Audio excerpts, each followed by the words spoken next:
Hey guys, welcome back to We Want and the Dine. It's your host Ben Love, Mr. Don't Shout. We have a very interesting topic today. We want to know about cultures. So today, let's get right into it. And the first question is, do you feel superior being from a rich, culturally rich background versus labeled black? So I'm gonna throw this to my men first. Okay, ladies, don't worry, we love you, but let's go to the men first. How do you feel? Like you felt superior growing up? Um, if we being honest, then yeah. Cause growing up, I feel like there was a disconnect between like not only Africans but people that's non-black. You know what I'm saying? Like we black, but people that's not African American. There was a disconnect, and I was labeled a booty scratcher. So of course I felt like I was better than them. You feel me? That's just me being honest. Okay, my guys, keep going. Um, so for me personally, I didn't really feel like I was inferior. I felt like Yankees, as I call them, African Americans, were more inferior than us because of how they came for us. You know what I'm saying? They really put us down to the point where it's like, oh, you came here on a banana boat. Nah, bro, I came here first class. Suck my dick. What you talking about? Like stuff like that. Like it's crazy to me. So it's like, yeah, that's how I feel about it though. Hey, Sean. Talk to me. No, I never felt that way. Fortunately for me, I grew up in a very diverse neighborhood. So like, I was around Puerto Ricans, I was around Africans, I was around Jamaicans. So like, everybody was my friend, and we all grew up together. We all went to school together. So everybody was always my equal. And then I grew up in the church, so they don't do all that. You look down on people. Living their lives, yeah, you right? feel me? Like, so that's just how I always been raised. So I always think of everybody, my brothers, my sister. I don't care what culture, what race you from. That's just me personally. Okay. Cheers to that. I like that. Okay. Have I ever? No, actually. I have Black American. That's where my mom is from, and my dad's side is from Barbados and Panama. And I've always I feel like I've pushed Barbados and Panama just to kind of like blend in when I was younger because I was raised around a lot of West Indians. But the older I got, and just speaking to the people in my family who lived through Jim Crow, like the more proud of that history I became. So, no. For me, my dad is from Honduras. He's an immigrant.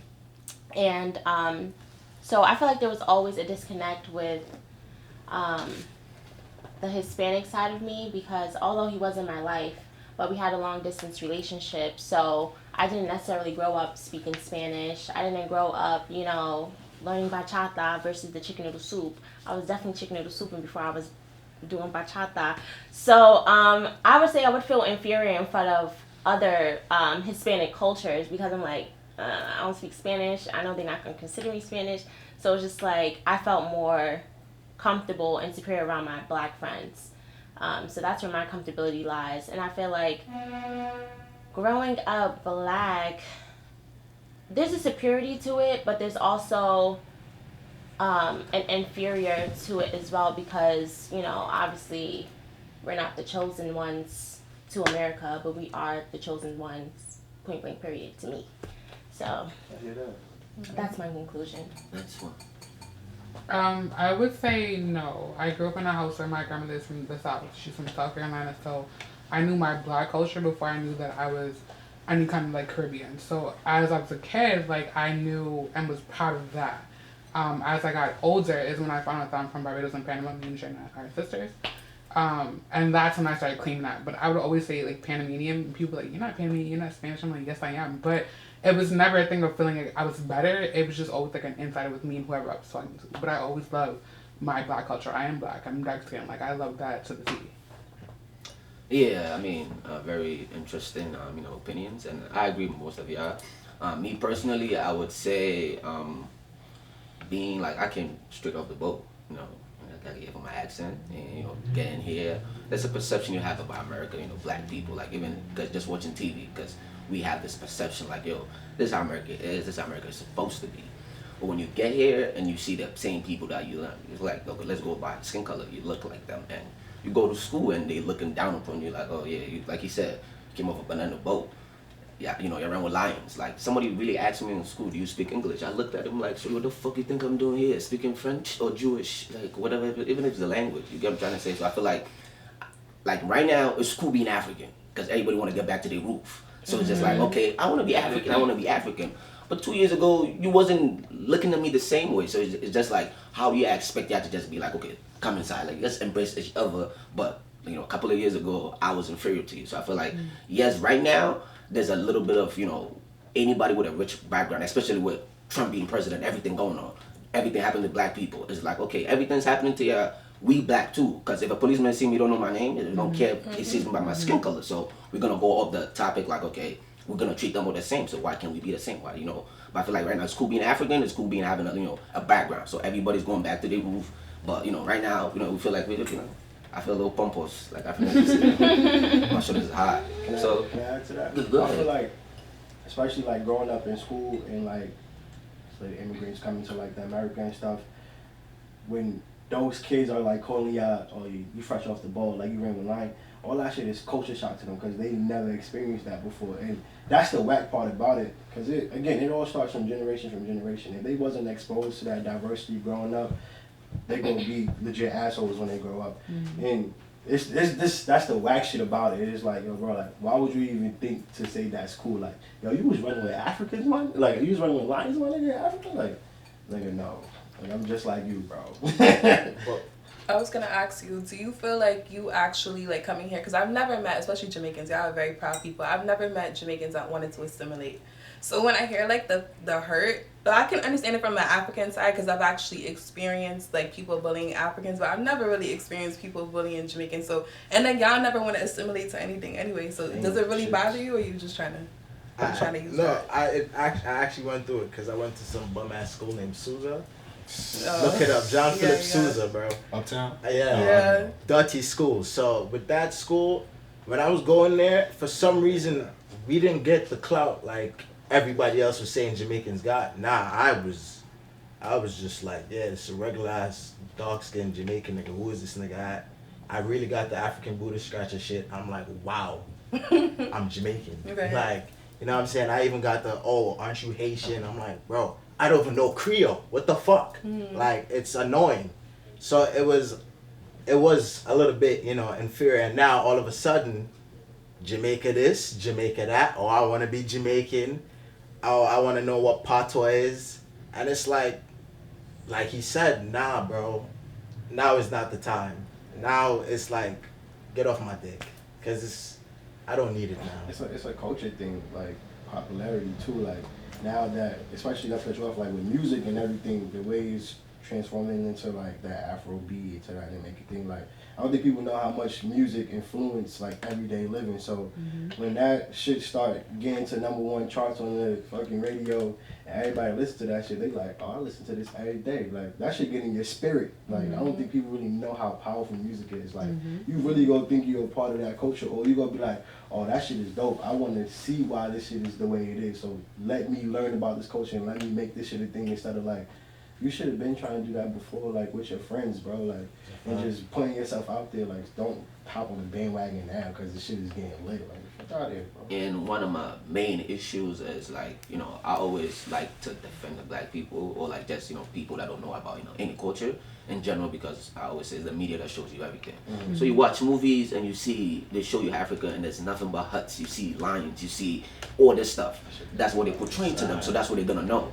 So we come in here, I feel like that's where, you know, the cultural competence come in. Like they, you know, try to get to know what, you know, like the same way when a black person get brutalized on TV and we see it, we don't want everybody to sympathize with you. You don't want, you know, every bad person to be labeled like, oh, you from Detroit, you from here, so you a gangbanger, you this, just because you, I don't like that label. So I feel like it should have been the same way, like, okay, even though y'all seen the huts and all that, we don't have to live in huts. We don't, because Africans love American culture. That's one thing I've realized. Even our parents, like, they always gonna tell you, oh, we came here to come collect money. They're lying. They'll go come to Africa dress bugger. You know what bugger means? They'll come with their big chains, with their nice clothes, fubu. Like, you know, they like the culture. And, you know, growing up as a kid, I love Lil Wayne. He's my favorite rapper. Like, I listen to Lil Wayne every chance I get. So I feel like we as Africans try to learn, even though we wasn't here.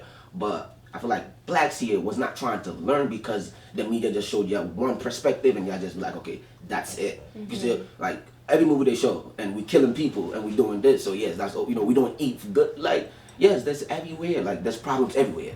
So I feel like that was where the disconnect was, and I feel like 5 years ago, 10 years ago, I felt like inferior to listen. People chased me 6 blocks because I'm African. I didn't know what the freak I did to them. They just saw me. I'm like, you gonna chase me because I'm African? That's crazy. But now the same people, hey bro, when you gonna take me to Africa? Let's go to Ghana. Ghana's fun. Ghana's lit. No, don't come. Stay home. Now there is such a love for African culture and love for like getting back to our roots, but I find a lot that like Africans are mad. Like when you put prints together, it's like, well, why are you putting that together? And you don't know the history. It's like, okay, well, why don't you tell me? Why is it not a conversation now? Like you want the conversation all along. Why are we not having it now? We're ready. I feel Oh, like I'll come back to you. No, you think I feel it? I'll come back to you. So, I'm listening. Sure. Oh, you know what I'm saying? Like, I'm on her side. I want you to respond. Don't do that. No, I definitely feel the same way. Like I was telling a friend of mine, I just feel like being a black person in anywhere that was colonized, you have such like a whitewashed lens of life. And I was telling her, even down to like things that we do like that seems so regular, like weddings. Like I would love to have like a traditional African wedding, and I know that would be so frowned upon, and I understand, so I wouldn't do it to be disrespectful, but it's like, why do I have to assimilate?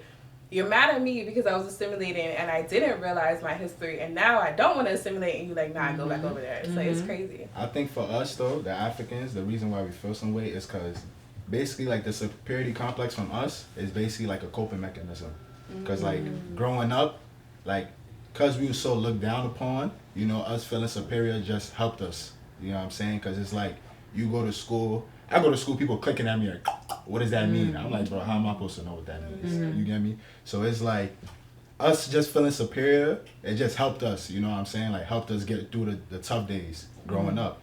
And it's tough because you don't forget those memories. For some people it may be traumatic, you feel me? Like you don't forget those memories. So it's like when we get older and now we popping, it's like why y'all wanna, you get what I'm saying? And when we could have educated y'all then, why y'all wanna like join us now? I want one statement for everybody. What do you think we could do to make this better? I'll say we need to have more conversations like this, because there's a lot of misunderstanding and a lot of ignorance that as a culture in America that we have that needs to get dissolved, like because there's a lack of understanding, a lack of teaching. Like I think you gotta learn what it is to heal and actually do so. So that you don't carry that hate and that dislike towards everybody. We all go through trauma, but it's your responsibility to deal with that trauma. Like that.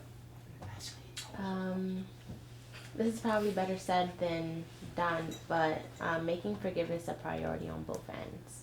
Okay. Mr. Jamaica. Enlightenment is key, isn't it? That's it. that's the title. My life. I just say education on both parts, because the same way like black people have like a certain stereotype about Africans, the same way Africans do have a certain stereotype of black people. So I feel like education on both parts. So Shaina? I would say be intentional. Every time you have those interactions across the diaspora, be intentional with that. My thing is cultural competence. Yeah. Learn, I learn. That was lovely. You gotta say that's a wrap. That's a wrap.